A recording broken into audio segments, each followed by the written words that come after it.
नमस्कार दोस्तों, आप देख रहे हैं खेसारी भोजपुरिया। स्वागत है आप सभी का अपने इस YouTube चैनल में। दोस्तों बता दें कि चैनल पर पहली बार आए हैं तो चैनल को सब्सक्राइब करके बेल आइकन को प्रेस कर दीजिए, क्योंकि इस चैनल पर केवल खेसारी लाल से जुड़ी हर एक न्यूज़, हर एक अपडेट सबसे पहले आपको इस चैनल पे मिल जाता है। दोस्तों इससे पहले वीडियो में मैंने बताया था कि खेसारी लाल यादव का एक गाना आने वाला है जो कि 18 मई को रिलीज होने वाला है, जिसका टाइटल था परदेसिया।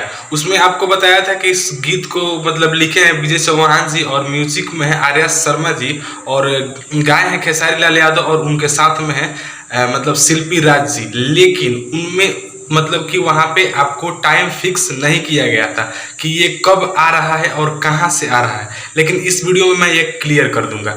दोस्तों आपको बता दें कि जो गाना था परदेसिया करके वो कल 18 मई को, जी हाँ दोस्तों, 11 बजे रिलीज होगा होम भोजपुरी पे, सारेगामा होम भोजपुरी को। और ऐसा मैंने मतलब कहीं पे पढ़ा, एक पोस्ट आया था, इसमें ये बताया जा रहा है कि पहले ये सॉन्ग लाइव किया जाएगा, उसके बाद रिलीज किया जाएगा। तो अगर आप इस गाने को सुनने के लिए बेताब है और खेसारी लाल यादव का फैन है तो प्लीज सारेगामा होम भोजपुरी को भी सब्सक्राइब कर लीजिएगा ताकि नोटिफिकेशन आप सभी के पास पहुंच जाए। तो बस इस वीडियो में इतना ही बताने वाला था। इससे पहले आपको बता दें कि अगर आप खेसारी लाल यादव का फैन हैं तो चैनल को सब्सक्राइब कर लीजिए और बेल आइकन को प्रेस कर दीजिए, क्योंकि इस चैनल पर खेसारी लाल यादव से जुड़ी हर एक न्यूज़, हर एक अपडेट मिलती है। मिलते हैं अगले वीडियो में, तब तक जय हिंद, वंदे मातरम।